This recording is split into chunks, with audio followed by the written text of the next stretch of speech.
I didn't beg her to stay.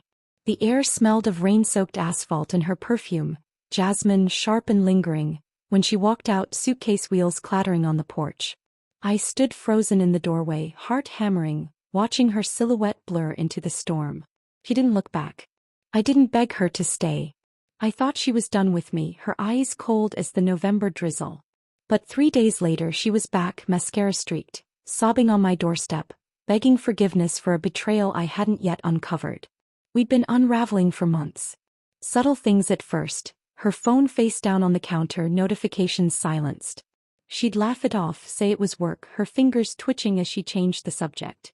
I'd swallow the unease, chalk it up to my own paranoia. Love makes you stupid like that, blinds you to the cracks until they're canyons. But the late nights grew longer, her excuses thinner.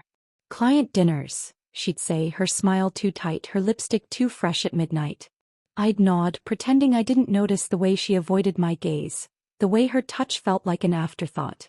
That night before she left, we fought. Not the loud, plate-smashing kind, just sharp, quiet words that cut deeper. "You don't trust me," she hissed, her voice low, almost a growl. "You're suffocating me, Ben." I wanted to scream that she was the one pulling away, that I could feel her slipping through my fingers like sand. But I just stood there, jaw tight, letting her words sink into the silence of our too-empty apartment. When she grabbed her suitcase, I didn't stop her. Thought it was pride. Maybe it was relief. 3 days of silence followed.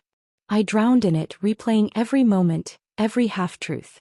The coffee mug she left on the counter, lipstick smudged on the rim, sat untouched, a relic of her presence. I didn't call. Didn't text. I told myself she was over me, that I'd survive. But the apartment felt wrong without her. Too quiet, too hollow, like a house abandoned mid-breath. Then at 2 a.m. the doorbell buzzed, frantic and insistent. There she was, rain-soaked, eyes red, voice breaking. "Ben, I'm sorry," she choked, collapsing into my arms. "I didn't mean it. I love you."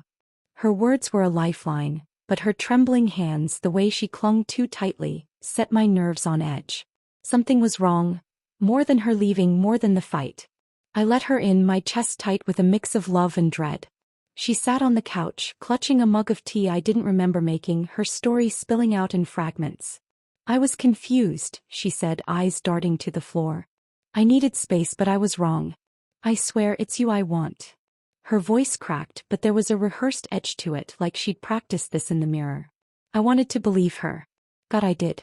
But the red flags were screaming now, her phone still buzzing in her pocket, her coat smelling faintly of cologne that wasn't mine. "Who is he?" I asked, my voice steady despite the storm inside me. Her eyes widened just for a second before she shook her head too quickly. "There's no one," she said, but her hands twisted in her lap, betraying her. I didn't push. Not yet.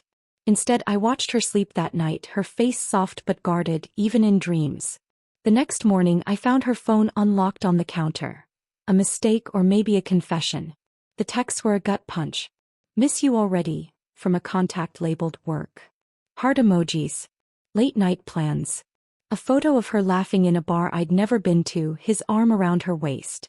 My hands shook as I scrolled, each message carving out a piece of me. I wanted to hate her, to scream, but all I felt was a hollow ache. I'd known deep down, hadn't I? The late nights, the distance, it wasn't work. It was him. When she woke, I didn't confront her. I couldn't. Instead I asked, "Why'd you come back?" My voice was calm, but it cracked at the edges. She froze, her eyes searching mine, and for a moment I thought she'd confess. But she just whispered, "Because I love you," and reached for my hand. I pulled away, the truth burning in my throat. "You don't love me," I said. "You're scared." "He left you, didn't he?" Her silence was louder than any confession. She didn't cry, didn't deny it.